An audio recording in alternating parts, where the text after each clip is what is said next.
శ్రీమాత్రే నమః. అందరికీ నమస్కారం అండి. మేషరాశి వారికి ఆగస్టు 7, 8, 9, 10 తేదీల్లో జరిగేది ఇదే. మీ అదృష్టాన్ని ఎవరూ ఆపలేరు.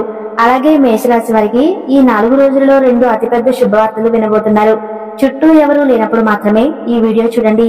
ఇక ఈ మేషరాశి వారికి ఈ 4 రోజులలో వారు వినబోయేటువంటి 2 అతిపెద్ద శుభవార్తలు ఏంటి, అలాగే మేషరాశి వారు ఏ పరిహారాలు చేయటం వల్ల వారికి ఇంకా మరిన్ని శుభ ఫలితాలు పొందే అవకాశాలు ఉంటాయి, ఈ పూర్తి అంశాలన్నీ కూడా ఇప్పుడు ఈ వీడియో ద్వారా తెలుసుకుందాం. కాబట్టి ఈ వీడియోని ఎక్కడ స్కిప్ చేయకుండా చివరి వరకు చూడండి. అప్పుడే మేము మీకు ఏం చెబుతున్నామో పూర్తిగా అర్థమవుతుంది. అలాగే జై శ్రీరామ్ అని కామెంట్ చేయండి. మేషరాశి వారిని అర్థం చేసుకోవడం అంటే అగ్ని స్వరూపాన్ని అవగాహన చేసుకోవటమే. వారిలో కనిపించే ఆ తేజస్సు, ఆ వేగం, ఆ నిర్భయత్వం అన్నీ కూడా వారి రాశితత్వమైన అగ్ని నుంచి సంక్రమించినవే. ఈ రాశివారు పుట్టుకతోనే యోధులు. జీవితమనే సమరంలో గెలుపు తమ జన్మ హక్కు అని ప్రగాఢంగా విశ్వసిస్తారు. వారి నడకలో ఒక దర్పం, మాటలో ఒక అధికారం స్పష్టంగా కనిపిస్తూ ఉంటాయి. ఎదురయ్యే ఏ సవాల్నైనా సరే వెన్ను చూపి పారిపోవటం వీరి రక్తంలోనే లేదు. కష్టం వస్తుందని తెలిస్తే దాన్ని ఎదుర్కోవడానికి రెట్టించిన ఉత్సాహంతో సిద్ధంగా ఉంటారు. వీరి ఆత్మవిశ్వాసం కొండంత దానిని చూసి కొందరు అహంకారం అనుకుని అపార్థం చేసుకుంటూ ఉంటారు. కానీ నిజానికి అది వారి మీద వారికి ఉన్న నమ్మకం మాత్రమే. తమ శక్తి సామర్థ్యాల మీద వారికి పూర్తి అవగాహన ఉంటుంది కాబట్టి అంత ధైర్యంగా ముందుకు సాగుతారు. చిన్నతనం నుంచే వీరు ఎన్నో ఒడిదుడుకులను చూసి ఉంటారు. ఎన్నో బాధ్యతలను చిన్న వయసులోనే తమ భుజాల మీద వేసుకుని ఉంటారు. ప్రతి అనుభవం వీరికి ఒక కొత్త పాఠాన్ని నేర్పుతుంది. ప్రతి దెబ్బ వీరిని మరింత రాటు తేలేలా చేస్తుంది. అందుకే కాలక్రమేణా వీరు మానసికంగా అత్యంత బలంగా తయారవుతారు. జీవితంలో వీరు పడిన కష్టాలు అన్ని ఇన్ని కావు. అనుభవించిన బాధలు లెక్కలేనివి. అయినప్పటికీ తమ కష్టాలను ఎవరితోనూ పంచుకోవటానికి ఇష్టపడరు. తమ బాధను చూసి ఇతరులు జారిపడడం వీరికి అస్సలు నచ్చదు. అందుకే తమ కన్నీలను తమలోనే దాచుకుంటారు. బయటకు ఎంతో గంభీరంగా కఠినంగా కనిపించే వీరి రూపం వెనుక ఒక సున్నితమైన హృదయం దాగి ఉంటుంది. పసిపిల్లల మనస్తత్వం వీరిది. మనసులో ఎలాంటి కల్మషం ఉండదు. ప్రేమ, దయ, కరుణ వంటి సున్నితమైన భావాలు వీరిలో అధికంగా ఉంటాయి. కానీ తమ ఈ సున్నితమైన స్వభావాన్ని బయట పెడితే లోకం తమను బలహీనులుగా చూస్తుందేమోనన్న భయం వీరిలో ఉంటుంది. అందుకే తమ చుట్టూ ఒక కఠినమైన కోటను నిర్మించుకుని అందులో తమ నిజమైన స్వరూపాన్ని దాచుకుంటారు. వీరిని నిజంగా అర్థం చేసుకున్న వారికి మాత్రమే ఆ కోట వెనుక ఉన్న వెన్నలాంటి మనసు కనిపిస్తుంది. డబ్బు విషయంలో వీరికి ఒక స్పష్టమైన అవగాహన ఉంటుంది. డబ్బే జీవితం కాదని వీరికి తెలుసు. కానీ ఈ సమాజంలో బ్రతకాలంటే, నలుగురిలో గౌరవంగా తలెత్తుకు తిరగాలంటే డబ్బు అవసరమని కూడా గుర్తిస్తారు. అందుకే డబ్బు సంపాదన కోసం అహోరాత్రులు శ్రమిస్తారు. వీరి శ్రమ అంతా కూడా తమ కుటుంబం కోసమే. తమ వాళ్ళు సుఖంగా ఉండాలి, సంతోషంగా జీవించాలి అనేది వీరి ఏకైక లక్ష్యం. కుటుంబ సభ్యుల అవసరాలను తీర్చడంలో, వారి బరువు బాధ్యతలను మోయడంలో వీరు పొందే ఆనందం మరెందుకు పొందలేరు. కుటుంబ బాధ్యతలను మోయడం, సమస్యలను ఎదిరించడం వీరికి వెన్నతో పెట్టిన విద్య లాంటిది. ఎన్ని కష్టాలు ఎదురైనా సరే కుటుంబాన్ని ఒక కవచంలా కాపాడుకుంటారు. తమ వాళ్ళ కోసం ఎంతటి త్యాగానికైనా సిద్ధపడతారు. వీరి కోపం అగ్ని పర్వతం, బద్దలైనంత తీవ్రంగా ఉంటుంది. ఆ సమయంలో వీరిని ఆపడం ఎవరి తరమో కాదు. మాటలు తూటాల్లా పెడతాయి. వారి ప్రవర్తన తీవ్రంగా ఉంటుంది. కానీ ఆ కోపం వెనుక ఎలాంటి దురుద్దేశమూ ఉండదు. అది కేవలం ఆ క్షణపు ఆవేశం మాత్రమే. ఎంత తొందరగా కోపం వస్తుందో అంతకంటే వేగంగా అది చల్లారిపోతుంది. మనసులో ఎలాంటి కల్మషం దాచుకోరు. కాబట్టి జరిగిన దాన్ని అక్కడికక్కడే మర్చిపోయి మళ్లీ మామూలుగా కలిసిపోతారు. ద్వేషాన్ని, పగను ఎక్కువ కాలం తమ మనసులో మోయలేరు. అయితే రాబోతున్న రోజులు వీరికి ఒక సరికొత్త అధ్యాయాన్ని ప్రారంభించబోతున్నాయి. ఇన్నాళ్ళు వీరు పడిన శ్రమకు, అనుభవించిన వేదనకు ఒక అర్థం దొరకబోతుంది. గ్రహాల సంచారం వీరికి పూర్తి అనుకూలంగా మారబోతుంది. ఇకపై వీరి జీవితం వెలుగుతో నిండిపోతుంది. గతంలో వీరు అనుభవించిన ప్రతి అవమానం, ప్రతి నష్టం ఇప్పుడు ఒక విజయానికి పునాదిలా మారబోతుంది. తమ భాగస్వామికి, పిల్లలకు పూర్తి భద్రతను, అండను అందిస్తారు. వారి సంతోషం కోసం ప్రపంచంతోనైనా పోరాడటానికి సిద్ధంగా ఉంటారు. గతంలో కుటుంబ సభ్యులలోనే అత్యంత దగ్గర వారిలోనే వీరు కొన్ని అవమానాలను, చులకన భావాన్ని ఎదుర్కొని ఉండవచ్చు. నా అనుకున్న వాళ్ళే నన్ను అర్థం చేసుకోవడం లేదనే బాధ వీరిని తీవ్రంగా వేధించి ఉంటుంది. అయితే ఇప్పుడు ఆ పరిస్థితి పూర్తిగా మారబోతుంది. మీ నిజమైన విలువను, మీ ప్రేమలోని స్వచ్ఛతను మీ కుటుంబ సభ్యులు గ్రహిస్తారు. మీ త్యాగాలను గుర్తిస్తారు. మీకు ఇవ్వాల్సిన గౌరవాన్ని ఇస్తారు. ఇంట్లో ప్రశాంతమైన, ఆనందకరమైన వాతావరణం నెలకొంటుంది. ఇది మీ మానసిక బలాన్ని మరింత పెంచుతుంది. మీ మనసులో ఎన్నో ఆశలు, ఎన్నో కలలు ఉంటాయి. కానీ వాటిని బయటకు చెప్పడానికి మీరు సంకోచిస్తారు. మీ లక్ష్యాలను, మీ ఆశయాలను మీలోనే దాచుకొని వాటిని సాధించడం కోసం నిశ్శబ్దంగా పోరాడుతూ ఉంటారు. ఇతరులకు భారం కాకూడదు, మన కష్టాలను చెప్పి వారిని ఇబ్బంది పెట్టకూడదు అనే భావన వీరిలో బలంగా నాటుకుపోయి ఉంటుంది. అందుకే ఎన్ని సమస్యలు వచ్చినా ఒంటరిగానే భరిస్తారు తప్ప సహాయం కోసం ఇతరుల ముందు చేయి చాపి అడగరు. ప్రస్తుతం మీకు ప్రారంభం కాబోతున్న ఈ సువర్ణ అధ్యాయం మీ కలలను నిజం చేసుకునే అవకాశాన్ని ఇస్తుంది. ఇన్నాళ్లుగా మీరు కన్న ప్రతి కళ, మీరు పెట్టుకున్న ప్రతి లక్ష్యం ఇప్పుడు నెరవేరే దిశగా అడుగులు పడతాయి. మీకు కావాల్సిందల్లా వచ్చిన అవకాశాన్ని సరైన రీతిలో ఉపయోగించుకోవటమే. ఆరోగ్యపరంగా కూడా మంచి మార్పులు చోటు చేసుకుంటాయి. గతంలో ఉన్న మానసిక ఒత్తిడి, ఆందోళనలు తగ్గిపోవటం వల్ల శారీరక ఆరోగ్యం కూడా మెరుగుపడుతుంది. దీర్ఘకాలిక అనారోగ్య సమస్యల నుండి ఉపశమనం లభిస్తుంది. మీలో ఉన్న సృజనాత్మకతకు ఇప్పుడు గుర్తింపు లభిస్తుంది. కళల్లో, సంగీతం, రచన వంటి రంగాలలో ఉన్నవారికి ఇది అత్యంత అనుకూలమైన సమయం. మీ ప్రతిభ లోకానికి తెలుస్తుంది. దాని ద్వారా మీరు పేరు ప్రఖ్యాతులతో పాటు ఆర్థికంగా కూడా లబ్ధి పొందుతారు. మేషరాశి వారిది నాయకత్వానికి పెట్టింది పేరు. మీరు ఎక్కడ ఉన్నా సరే మీ చుట్టూ ఉన్నవారిని నడిపించే శక్తి మీకు ఉంటుంది. ఇప్పటి వరకు సరైన అవకాశం రాక వెనుకబడి ఉన్న ఇకపై మీ నాయకత్వ ప్రతిభకు తిరిగి ఉండదు. మీరు మీ జీవితంలో ఒక కొత్త ప్రయాణాన్ని ప్రారంభించుకోబోతున్నారు. పాత గాయాలను మర్చిపోయి, పాత అవమానాలను వదిలేసి ఒక నూతన ఉత్సాహంతో ముందుకు సాగండి. గడిచిన కాలం మీకు పాఠాలు నేర్పింది. రాబోయే కాలం మీకు విజయాలను అందిస్తుంది. మీరు గుర్తించుకోవాల్సిన ముఖ్య విషయం ఏమిటంటే మీలోని అగ్నిని ఎప్పుడూ చల్లారనివ్వకండి. మీ అగ్ని, మీ బలం, అదే మీ ఆయుధం. దానిని సరైన మార్గంలో నిర్మాణాత్మకమైన పనుల కోసం ఉపయోగించినప్పుడు మిమ్మల్ని ఆపగలిగే శక్తి ఈ ప్రపంచంలో ఏదీ లేదు. మీ జీవితంలోకి వస్తున్న ఈ మంచి మార్పును పూర్తి మనసుతో స్వీకరించండి. మీ ప్రతి విషయాన్ని ఆస్వాదించండి. ప్రతి ఆనందాన్ని మీ కుటుంబంతో పంచుకోండి. ఎందుకంటే మీరు దీనికి పూర్తి అర్హులు. ఇన్నాళ్ళు మీరు పడిన కష్టానికి దేవుడు మీకు ఇస్తున్న ప్రతిఫలం ఇది. మీరు నమ్మిన సిద్ధాంతాలకు, మీ నిజాయితీకి కట్టుబడి ఉండండి.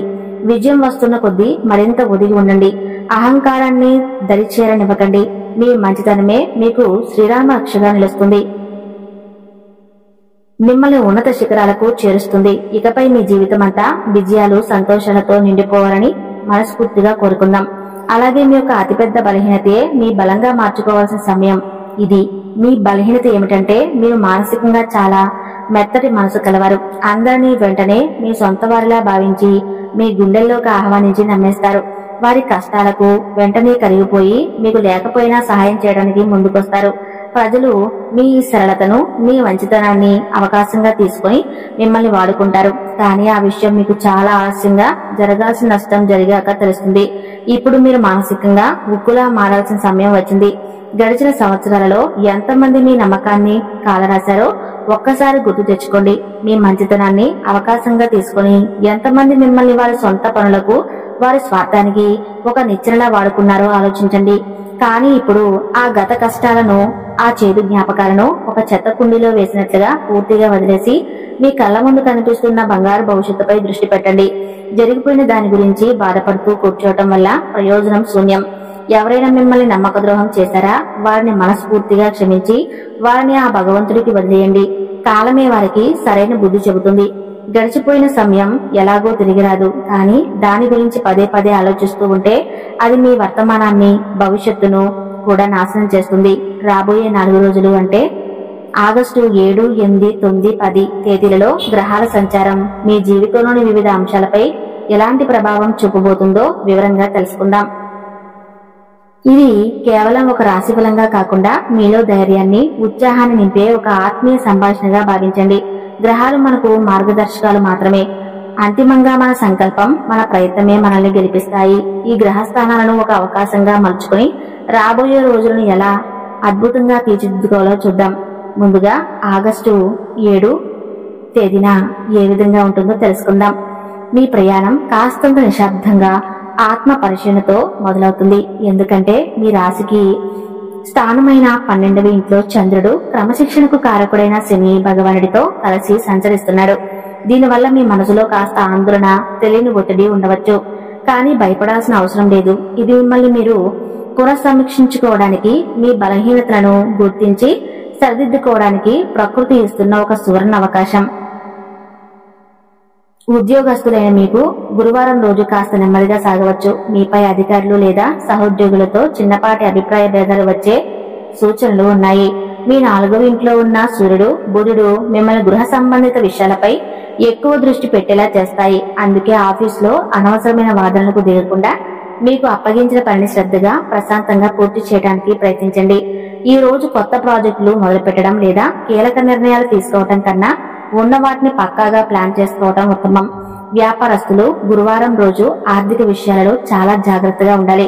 12వ ఇంట్లో శని, చంద్రుల కలయిక అనవసరమైన ఖర్చులను సూచిస్తుంది. కొత్త పెట్టుబడులకు, ఒప్పందాలకు ఇది సరైన సమయం కాదు. డబ్బు చేతికి అందినట్టే అంది జారిపోయే అవకాశం ఉంది. కాబట్టి ప్రతి రూపాయిని లెక్కించి ఖర్చు చేయండి. ఎవరికి అప్పు ఇవ్వద్దు. అలాగే తీసుకోకుండా ఉండటానికి ప్రయత్నించండి. ఇది మీ ఆర్థిక క్రమశిక్షణకు ఒక పరీక్ష సమయం. ఇందులో నెగ్గితే భవిష్యత్తులో ఆర్థికంగా మరింత స్థిరపడతారు. ఇక కుటుంబ జీవితం విషయానికి వస్తే మీ మనసులోని ఆందోళన కారణంగా ఇంట్లో కొద్ది నిశ్శబ్ద వాతావరణం నెలకొనవచ్చు. మీ 5వ ఇంట్లో ఉన్న కుజుడు, కేతువుల ప్రభావం వల్ల మీ పిల్లల ప్రవర్తన లేదా వారి ఆరోగ్య విషయంలో కొద్దిగా చికాకు కలగవచ్చు. వివాహిత దంపతులు ఒకరినొకరు అర్థం చేసుకోవడానికి ప్రయత్నించాలి. అనవసరమైన అపార్థాలకు దానివ్వకండి. భాగస్వామితో మాట్లాడేటప్పుడు ఓపిక చాలా అవసరం. ప్రేమికులకు కూడా ఇది పరీక్షా సమయమే. మీ 5వ ఇంట్లో ఉన్న కేతువు సంబంధంలో విరక్తి లేదా దూరాన్ని పెంచే ప్రయత్నం చేస్తాడు. కానీ మీ ప్రేమలో నిజాయితీ ఉంటే ఈ చిన్నపాటి తుఫాను మీరు తట్టుకుని నిలబడగలరు. మీ ప్రేమ బంధాన్ని మరింత బలోపేతం చేసుకోవడానికి దీన్ని ఒక అవకాశంగా చూడండి. విద్యార్థులు ఈ రోజు కొంచెం ఏకాగ్రత లోపంతో బాధపడవచ్చు. మనసు చదువుపై లగ్నం అవడానికి కష్టపడాల్సి రావచ్చు. 12వ ఇంటి ప్రభావం వల్ల నిద్రలేమి, అనవసరమైన ఆలోచనలు మిమ్మల్ని చుట్టుముడతాయి. అందుకే యోగా, ధ్యానం వంటివి చేయడం ద్వారా మనసును ప్రశాంతంగా ఉంచుకోండి.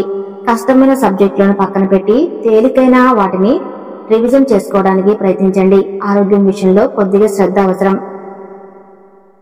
కళ్లకు సంబంధించిన సమస్యలతో కాళ్ళ నొప్పులు లేదా నిద్రలేమి వంటివి ఇబ్బంది పెట్టవచ్చు. మానసిక ప్రశాంతతే మీ ఆరోగ్యానికి అసలైన మందు. అనవసరమైన ప్రయాణాలకు వాయిదా వేసుకోవడం మంచిది. విశ్రాంతికి ఎక్కువ ప్రాధాన్యత ఇవ్వండి. మీరు సిద్ధం చేసుకునే రోజు రేపటి ఉజ్వలమైన ఉదయం కోసం శక్తిని కూడగట్టుకునే రోజు. అలాగే మేషరాశి వారికి ఆగస్టు 8, 9 తేదీలలో ఏ విధంగా ఉంటుందో తెలుసుకుందాం. నిన్నటి నిశ్శబ్దం బద్దలయ్యి ఈ 2 రోజుల కంటే ఈ శుక్రవారం మరియు శనివారం మీలో నూతన ఉత్సాహం వెల్లివిరుస్తాయి. చంద్రుడు మీ సొంత రాశిలోకి అంటే మీ లగ్నంలోకి ప్రవేశిస్తున్నాడు. ఇది మిమ్మల్ని మళ్లీ వెలుగులోకి తెస్తుంది. నిన్నటి ఆందోళనలు, భయాలు పటాపంచలై మీలో ఆత్మవిశ్వాసం రెట్టింపు అవుతుంది. మీ ఆలోచనలు స్పష్టంగా ఉంటాయి. మీ నిర్ణయాలు దృఢంగా ఉంటాయి. శుక్రవారం మరియు శనివారం ఈ 2 రోజులు మీవే. ప్రపంచానికి మీరేంటో చూపించాల్సిన సమయం ఇది. ఉద్యోగస్తులకు శుక్రవారం మరియు శనివారం అద్భుతంగా ఉంటాయి. మీలో ఉత్సాహం, చొరవ చూసి మీపై అధికారులు ముగ్ధులవుతారు. కొత్త బాధ్యతలు స్వీకరించడానికి, మీ ఆలోచనలను ధైర్యంగా పంచుకోవడానికి ఇది సరైన సమయం. మీ 3వ ఇంట్లో ఉన్న గురు భగవానుడి అనుగ్రహం వల్ల మీ ప్రయత్నాలు ఫలిస్తాయి. మీ మాటలకు విలువ పెరుగుతుంది. నిన్న మీరు వేసుకున్న ప్రణాళికలను ఈ రోజు అమలులో పెట్టండి. విజయం మిమ్మల్ని వరిస్తుంది. మీ సహోద్యోగుల మద్దతు కూడా మీకు లభిస్తుంది. వ్యాపారస్తులకు కూడా ఇది ఒక మంచి సమయం. నిన్నటి స్తబ్దత తర్వాత వ్యాపారంలో మళ్లీ కదలిక వస్తుంది. కొత్త ఒప్పందాలు కుదుర్చుకోవడానికి, వ్యాపార విస్తరణ గురించి ఆలోచించడానికి ఇది అనుకూలమైన కాలం. మీ 2వ ఇంట్లో శుక్రుడు బలంగా ఉండటం వల్ల ఆర్థికంగా కలిసి వస్తుంది. ఆగిపోయిన డబ్బు చేతికి అందవచ్చు. మీ మాట తీరులో, తెలివితేటలతో కొత్త కస్టమర్లను ఆకట్టుకుంటారు. మీ ధైర్యమే మీకు పెట్టుబడిగా మారుతుంది. కుటుంబ జీవితంలో కూడా సంతోషకరమైన వాతావరణం ఉంటుంది. చంద్రుడు మీ రాశిలో ఉండటం వల్ల మీ భావోద్వేగాలు మీ నియంత్రణలో ఉంటాయి. కుటుంబ సభ్యులతో, ముఖ్యంగా తల్లితో మీ సంబంధం మెరుగుపడుతుంది. వివాహిత దంపతుల మధ్య అన్యోన్యం పెరుగుతుంది. కలిసి సరదాగా బయటకు వెళ్ళడానికి లేదా భవిష్యత్తు ప్రణాళికలు వేసుకోవడానికి ఇది మంచి సమయం. కుజగ్రహ దోష శాంతికి సుబ్రహ్మణ్యేశ్వర స్వామి ఆరాధన కూడా చేయవచ్చు. మీ 4వ ఇంట సూర్యుడు ఉండటం వల్ల గృహంలో కొన్నిసార్లు ప్రశాంతత లోపించవచ్చు. దీనికోసం ప్రతిరోజు ఉదయాన్నే స్నానం చేశాక సూర్య భగవానుడికి రాగి పాత్రలో నీటిని ఆజ్యంగా సమర్పించి గాయత్రి మంత్రాన్ని లేదా ఓం సూర్యే నమః అని జపించడం వల్ల ఇంట్లో సానుకూల శక్తి పెరుగుతుంది. మీ తండ్రితో సంబంధాలు మెరుగుపడతాయి. ఈ పరిహారాలన్నిటికన్నా ముఖ్యమైనది మీ సకారాత్మక దృక్పథం. తల్లిదండ్రులను, గురువులను, పెద్దలను గౌరవించండి. మీ ఇంట్లో తల్లితో సత్సంబంధాలు కలిగి ఉండటం చంద్రుడు అనుగ్రహిస్తున్నాడు. పక్షులను ధాన్యం, నీరు పెట్టడం, వీధి కుక్కలకు ఆహారం అందించడం వంటి జీవకారుణ్య పనులు చేయటం వల్ల అనేక గ్రహ దోషాలు వాటంతటా అవే తొలగిపోతాయి. గుర్తుంచుకోండి. భక్తితో, నమ్మకంతో చేసే చిన్నపాటి సత్కర్మ కూడా గొప్ప ఫలితాన్ని ఇస్తుంది. ధైర్యంగా ముందుకు సాగండి, అంతా మంచి జరుగుతుంది. ఇక మేషరాశి వారి గురించి తెలుసుకున్నారు కదా. ఈ వీడియో గనుక నచ్చినట్లయితే తప్పకుండా లైక్ చేసి జై శ్రీరామ్ అని కామెంట్ చేయండి. ధన్యవాదాలు.